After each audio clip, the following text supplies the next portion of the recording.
Welcome. அந்த 3 ஃபார்முலாவை பற்றி நம்ம கொஞ்சம் டீட்டெயிலாக பார்ப்போம். Personal account, real account or cash account, nominal account. So personal அக்கௌண்ட்டில் என்னென்னலாம் வரும், நேம்ஸ்லாம் பர்சனல் அக்கௌண்ட்டில் நமக்கு வந்துடும். பாருங்கள், சந்துரு, ராஜா அந்தமாரி நேம் வந்து அதை பர்சனல் அக்கௌண்ட் ஃபஸ்ட்டு ஃபார்முலா நம்ம அதை ஒப்பிட்டு பார்க்கணும். ராஜன்கோ ஒரு company name.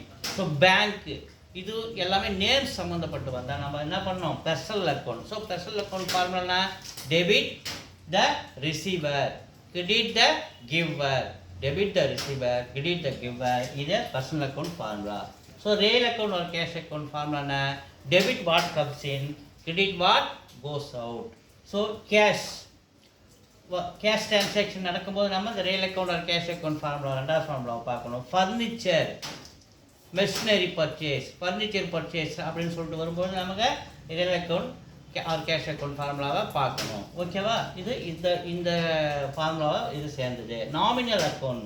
So wages paid, rent paid, salary paid, insurance paid, bad debts, இந்த மாதிரி உள்ளதான் நாமினல் அக்கௌண்ட். சின்ன சின்ன செலவுகள் இதெல்லாம் நாமினல் அக்கௌண்ட்டில் பார்க்கணும்.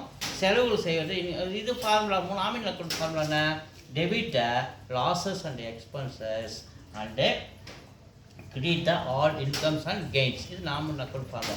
இது ஜஸ்ட் வந்து ஒரு எது எந்தெந்த அக்கௌண்ட்டில் நீங்கள் இதை பிரித்து பார்த்து இந்த ஃபார்முலா ஃபாலோ பண்ணுன்றதாக தான் அந்த பதிவு நம்ம போகிறோம். தேங்க்யூ.